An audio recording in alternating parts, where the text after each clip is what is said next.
You hear that?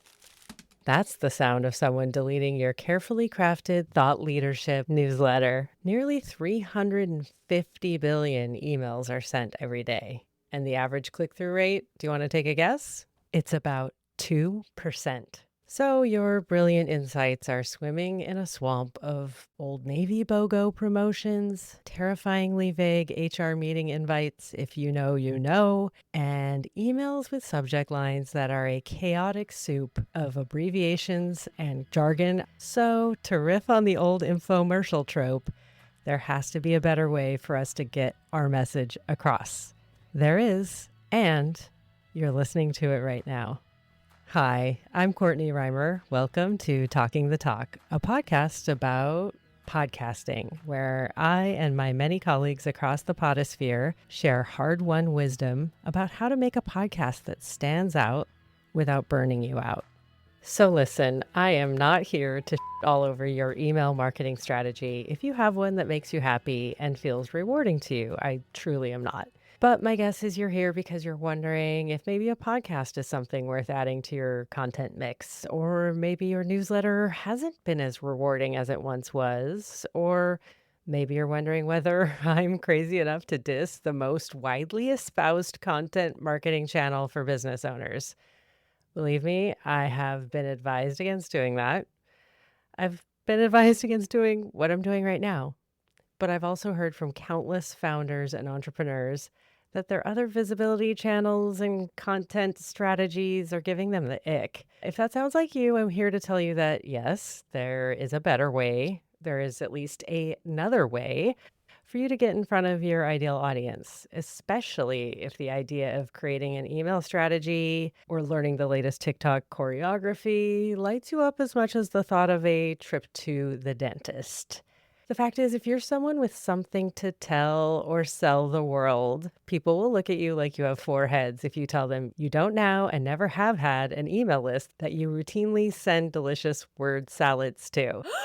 And I know there are a lot of people who reap a lot of rewards from their emails. I do. And I know people who post to Reels and TikTok in ways that clearly bring them joy. You can't fake that kind of joy. Anyway, maybe they're right. Maybe you need an email list. Maybe I need an email list. And by the time you're listening to this, maybe I will start cultivating one. But also, maybe you don't have to let it take over your entire nervous system, especially if it feels like a pair of jeans on Thanksgiving. And if you want to take another path entirely, that's also a completely viable option. So, why do I have it out for email? Well, for one, I've always rebelled against the conventional wisdom and trends. I was a freak and a geek in high school, and I loved to challenge my teachers and professors on practically everything.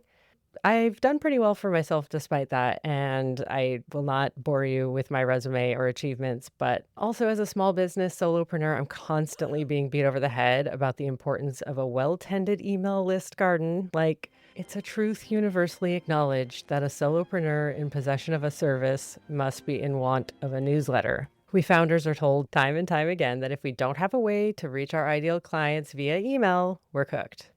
And yet, I persist. I felt just how non-negotiable having an email newsletter was, and it's actually what led me to be here right now. It was staring at me in black and white after the most amazing conference I've ever been to. It's called The Gathering. It's hosted and organized by the amazing Amy Nelson and AARP. It was attended by the highest per capita population of inspiring, content-forward women entrepreneurs I've ever had the pleasure of being in the presence of. Anyway, among the many goodies we got to take home with us after the event was this list, this Google sheet that showed me in screaming Technicolor what it meant to be a solopreneur with thought leadership to share with the world in the year, well, it was 2025, but now 2026, it's still true. There were columns for each attendee's email address, name, LinkedIn, Instagram, Threads, TikTok, Facebook, website, newsletter, podcast. And there it was staring right back at me in bold black and white, something I could not ignore any longer. And it just so happens, at that very conference, I had given a talk/workshop about how to build a business without burnout by adding a podcast to your content mix. I kid you not. At the time, no, I did not have a podcast. I was the shoeless cobbler, and I thought it was so cute to say that at every talk I gave, every webinar, you name it. Or when people be like, "Oh, I've heard you have what are you doing now? You're doing a podcast, right?" I'm like, I'm helping other people do podcasts," which has been the case for a very long time with much success. However, after my talk, my beloved mentor, Maggie Murphy, pointed out that it was no longer cute or helpful for me to refer to myself as the shoeless cobbler, aka the podcast strategist who doesn't have a podcast of her own. I was so annoyed when Maggie said that, and then I was gobsmacked, as I so often am, by the truth of what she said. It really made no sense for me to keep talking the talk without walking the walk. I knew I had to do both because, well, I was sure as heck was not going to become another email statistic. What do I mean by email statistic? Well, as I said at the start of this, there are nearly 350 billion emails sent every day. The average office worker receives 100 to 120 or more emails per day. And many people who work in business of any kind have said they have at least 3-figure unread counts waiting for them in their inbox at any given time. Now, as a side dish to that, when we look at the podcast numbers, there are approximately 500,000 active podcasts out there, which is a big number, but there is a big difference between 350 billion and 500,000. So not only is there less competition and noise, certain podcasters notwithstanding, in the podcast marketplace, there's excitement and growth and newness in the audience. There are 500 million people globally regularly listening to podcasts, and it is rapidly getting bigger. It's projected to be 600 million sometime in 2026, maybe even as you're listening to this. And it is exponentially growing year over year. Just right before the pandemic, it was at 200 million.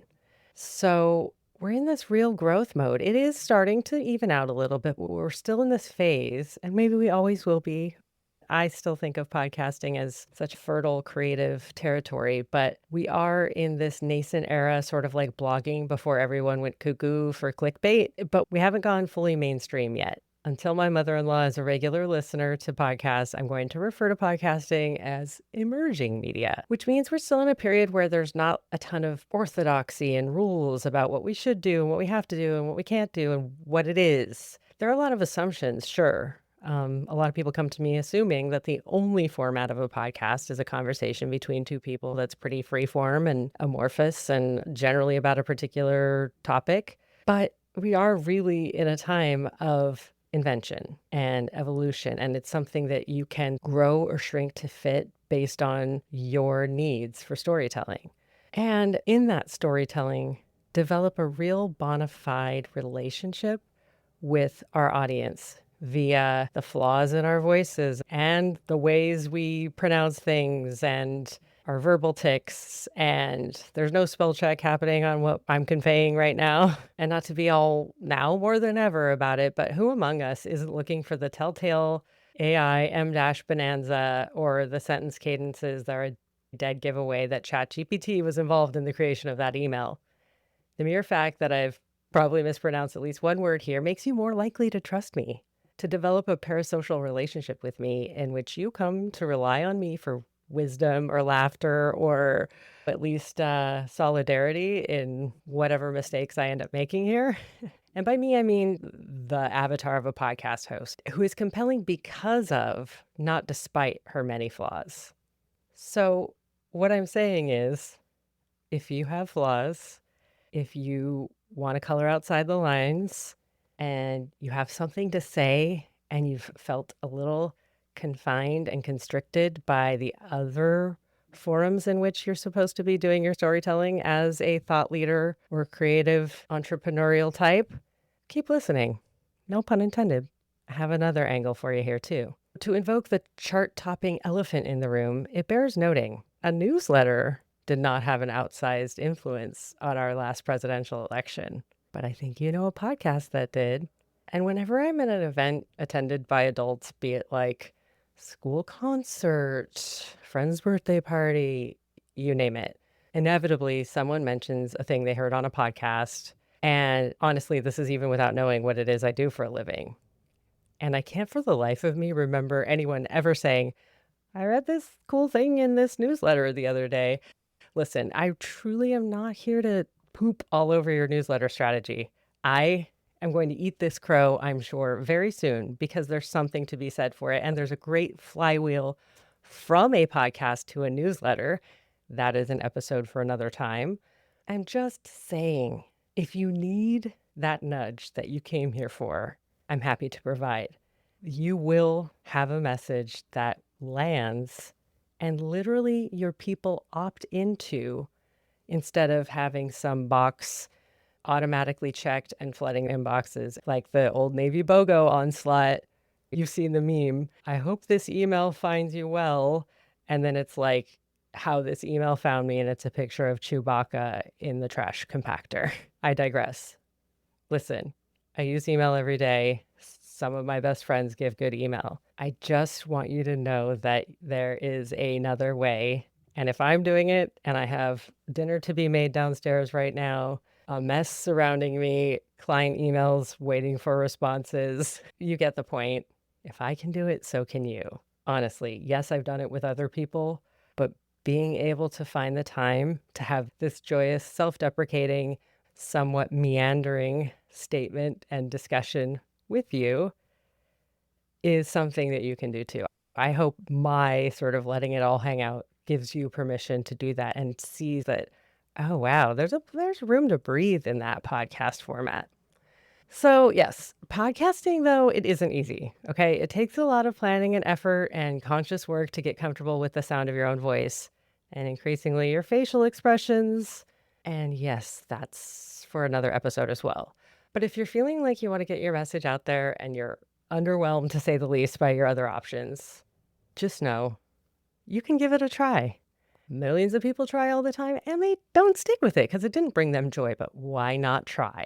What you could do here is something that also can fit into the lives of your audience when they're not trying to achieve inbox zero.